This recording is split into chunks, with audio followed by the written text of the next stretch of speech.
So let me know when. Okay. It's just started.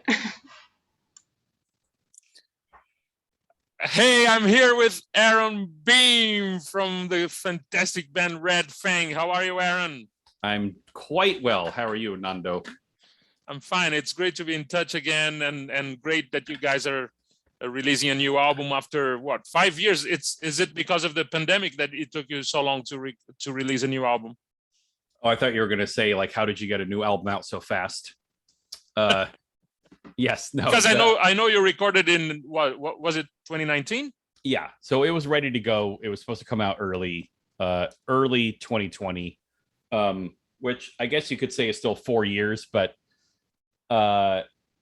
you know, things happen. You go on tour, you get married. But yeah, the pandemic pushed it back an extra year from when we were expecting to release it. So yeah, I suppose so. How is it as an experience, as a new experience to release an album during this crazy period of time in all of our lives? Yeah, it's you know, all of the sort of like rescheduling and then trying to figure out if we're going to be able to play shows to support it. It feels strange. I mean, normally we release a record and then within usually a day or a week, we're already on tour supporting it, or the record comes out while we're on tour. And so that part of it and then trying to think about like, what sort of things can we try to do to digitally promote this thing, you know, since we can't do the same sort of touring that we normally do.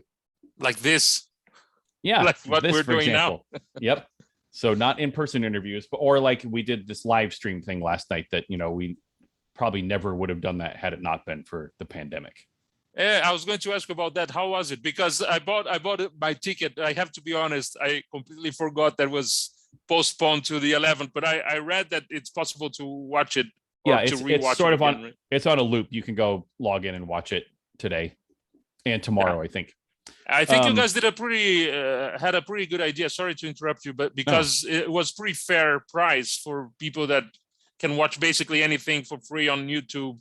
You charge $5 for it's very interesting because it's easier for people that are completely broken to keep supporting you guys, right? Yeah, well, and also, I mean, we're not really going to make any money on it. It was sort of more about just trying to pay the production costs. You know, we just wanted to, because we didn't really have a budget for it, but all of the cameras and lights and all that kind of stuff and the time that it took to make it, a lot of people put in a lot of time and effort. And so we wanted to try to pay them. But yeah, and $5, it's like you said, you know, you can see anything on YouTube for free. This one, only all the extra stuff is only available for $5. Like the concert itself will probably eventually come out for free at some point, or at least parts of it. But the whole thing with all of the sort of like intro and our Q&A stuff, that's only going to be available for a short amount of time. Excellent. I'm sure I'll be watching it, and I encourage everybody to watch it. I mean, it's less than a beer, so do that to support the crew. And talking about this, well, I have my screwed up background. Maybe I should get rid of it. There we go. Look at that. This is a fantastic album. I mean, I'm a huge fan of Red Fang, man. I have to tell you, it's one of my favorite bands. Tell me about this. How was the process of writing it? Was it different from the previous ones? It was different insofar as we were able to finally just relax and not think about, you know, anything outside of just like, what do we enjoy about the songs that we're writing? Excuse me. I think that we were putting too much pressure on ourselves for the last couple records. I mean, I don't have any problem with those records, but just the sort of the mood, at least inside my own body, was like just a little bit more stressed out, I think, making the last two records. But this one, I just was like, let's just do who cares, you know, just see what happens. If we want to just throw some, you know, shit on a paper plate and stick it in the oven and see if something cool comes out, let's just do it. So Yeah, does that make any sense? Yeah, it does. I don't know if do the other guys from the band feel the same? Let's just say yes, they all feel exactly how I feel, because that's what I tell them to do. No. So I mean, how much of a challenge is to be in a band that doesn't change lineups? I mean, there are not many of those around anymore, and I mean, Clutch is an exception. I think they are also close to you. You played many shows with Clutch, I suppose. Yeah, but apart from Clutch and a few others, there are not many bands that have the same members for a long time, right? Yeah, I guess it's, it just is. I can't imagine trying to do what we do with a different lineup, because so much of it is not necessarily, well, here's how I'll say it. Oftentimes when you hear a band do like a technically accurate cover of another band's song, it sounds, even if it's like the same tempo, the same notes in the same order, it'll sound totally different. And I kind of feel like if anybody in our band was replaced by somebody else, we would feel like a cover band, that it just wouldn't be the same thing. Like the songs themselves aren't necessarily what makes us sound the way we do, that it's the way that the four of us approach our instruments, and the way that we play is kind of, that's really the main thing. So we just wouldn't be the same band without the four of us. But it's I like the fact that you are four different characters, at least from a fan point of view. And how did you guys meet? You're all different characters. You seem to come from different worlds. How did you four meet? Just through music, basically. So David and John both are from North Carolina. They knew each other and played music together back there. Brian is kind of from Tucson, and he was from San Diego when I met him. And it was really just through mutual, for appreciation for the same styles of music. And just like, it's a small world, the music world that we live in. So I knew David moved out to Portland, I think in the mid 90s or something. And so I met him then, and I booked a show for Brian's band one time when they were on tour. And John, I heard about through mutual friends from North Carolina. And so we all liked the same music in general and liked each other's bands. And so when we got to a spot where we, none of us were in any bands at all for the first time in any of our lives, we just naturally gravitated towards each other. And being a band from Portland, does it affect the sound you guys make? I mean, I've never been to Portland. Is Portland what we really think it is? I mean, is it like, can it be called like maybe the new Seattle, or I don't know, is it a real music city where every street there's a great pub with great bands and original bands? Is it really like that? It's way worse. No, it's kind of like that. I mean, it's compared to, especially when I first moved to Portland, there was still quite a few clubs, but it felt like there just weren't that many bands at the time. There were some pretty great bands, but and nobody seemed to be paying any attention to the bands from Portland. But yeah, like probably starting around 2000, 2001, there just started to be more and more clubs, and more just varieties of clubs and different styles of music and scenes that like I was completely unfamiliar with, that were like huge scenes in Portland. So, but yeah, I wouldn't say that there's any rival, wait, what am I talking about? That it's not like small Seattle. It's like, it's its own thing. It's a pretty different thing. But the one thing that Portland has always had going for it is that it's, even when it was a small undiscovered scene, it was like very, very, very supportive. So I don't know if you know that band, the fucking Champs. Oh, I don't. They're a fantastic band, like instrumental kind of metal band, and put out records on Drag City. And they even had they songs dedicated to Portland, because they were touring all over the US, but Portland just had this special kind of reaction to them, which I feel like has not really necessarily changed over the years. So there's a real camaraderie between the bands from Portland.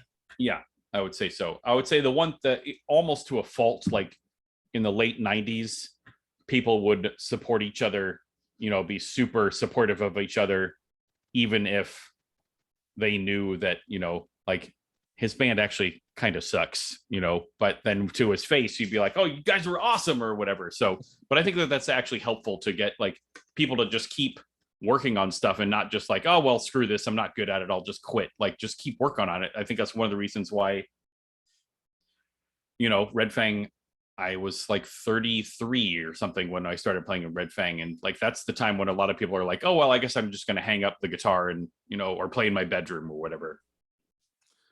Does the weather help to have great bands? I mean, the weather there is not the best, I suppose, and coming from a place that snows a lot or rains a lot, gets the kids inside the bedrooms and garages playing their instruments. Does it make sense? I think I think it's quite likely and possible that that because you can't play outside, that you'll just play inside. But I think for a lot of like people who are old enough to go to bars, they would be spending just as much time in the bars than they would be playing music. I think a lot of it is just that sort of like supportive. It's a very supportive culture for the, you know, or environment for the arts in general. And I think that's a lot of what it is just that you actually get like good feedback and people are like stoked that you're playing music. So, you know, there's some places that the weather is so nice that nobody maybe part of it is that the weather, what it really is that people like to go congregate inside of a dark, dingy bar because it's crappy and raining outside, and you can't hang out outside anyway. So, you know, at the beach, people want to be at the beach, and then they're tired from being in the sun and, you know, swimming around all day. So they just go to bed at 8, or they go and like listen to, you know, mellow island music while they sip cocktails. But like people want to just party where it's rainy. And talk about the sound you guys make. Is it like, what kind of influences each member of the band brings? I mean, are you guys, it's difficult to say. I mean, the easier way to you know, classify your music would be maybe something like stoner, but it's not as simple as that. It's a mix of different influences. I'm curious to know, what do you guys listen to?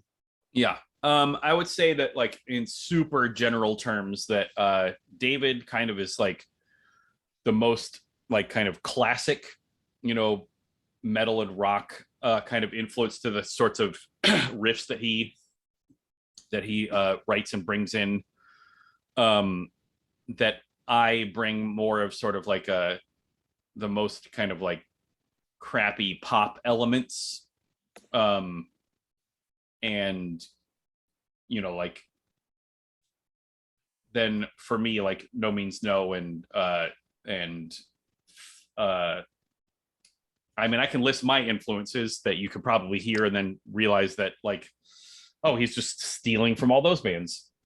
But I'm kind of like, that's sort of where I come from. And then Brian is more of the kind of weirdo noise stuff and like intentionally making notes that don't fit, but actually make something sound a little bit more interesting. So Brian is sort of like the dirtiest part. I'm sort of the cleanest part. And then David is kind of like the brick and mortar, if that makes any sense. And then John, you know, of course, everybody knows what John contributes. Nothing. How about the humor? I mean, the videos are you know, very unique, and you guys found a way of doing these amazing videos that are not necessarily linked to the sound you guys make. I mean, the sound is not, if you listen to the album, doesn't have that much humor in it, but the videos make it as if it was a complete different experience. I don't know if you agree with that. Oh, for sure. And it's funny because at first so for Prehistoric Dog, that song is just kind of nonsense. And so it matched perfectly with the nonsensical video. But Wires, when we were doing that one, I was kind of like, this is a pretty serious song with some kind of serious lyrics. And so I'm not really sure if I like the idea of this just like totally goofy video where we're, driving through milk and whatever. But in the end, I realized that it actually makes more sense to do that, because if people want to really dive into the song and like get at sort of what the meaning is, they can do that. But the video is really just meant to be entertainment, and I actually don't find those super serious videos to be very entertaining. And now the opposite sort of thing is happening, where with the Why video, I was uncomfortable because I was like, the content of this video actually matches the song quite well. And that made me nervous. So, yeah. So I don't know. I mean, I guess it's just whatever you're used to. Why is such a dark and at the same time funny? I mean, I don't know if you guys watched a lot of Monty Python or yeah. or English humor. It's kind of like that, laughing at themselves, or Yes. kind of making fun of themselves. But you have a like Iron Maiden has Eddie. You have the lion that appears on Why. Is that kind of similar? Fair comparison? Yeah. Although, I mean, I think, in all fairness, Eddie will never be nearly as famous and popular as Arnie von Party. I mean, millions of people have Arnie von Party tattoos, and Eddie is sort of like a side note in history. But I think, yeah. What was I going to say about? Oh, there's something else that I was going to say about videos and about the sort of that the fact that there's still humor in that video, even though it's like dealing with a pretty serious, dark subject, is important, because that's in that one video, sort of incorporating the two sides that we were just talking about, that though stuff can be really dark and serious, that life isn't nevertheless not just completely consumed by that feeling. So, with a video or with a song where the subject matter is serious, like in your real life, even when stuff is really gnarly, there's going to be moments of like humor and levity and joy that happen, and so it's an important, I think, to include both those sides with the videos. And how about the Party Pizza partnership? You have is it a partnership? What do you call it? Is it like, do you get pizzas? You can call them anytime and they deliver any pizza you like for free, or what is it? I never seen a band that, maybe I'm mistaken, but I never seen a band kind of sponsored by a pizza place. Yeah. Well, I mean, Party Pizza is not a real place, of course, but Sizzle Pie is a pizza place that Matt Jacobson, who started Relapse Records, he also owns that pizza place, and they have done a couple different like Red Fang themed pies, and we have a pretty tight relationship with them. I mean, John has a tattoo of pizza on his body, for crying out loud. So we are, if we're not sponsored by pizza, we are built by pizza. Which musician is not? Fair enough. So, Aaron, thank you so much for your time, man. This is the album. Year hasn't finished yet, but I can say that this is one of the best albums of 2021. And we look forward to seeing you in Brazil. You told me a funny story about Brazil earlier on today at the Inferno show. You've been to Brazil, what, twice? 3 times. 3 times. You've been to, the first time was a sold out show at Inferno. And then also a festival in Brasilia.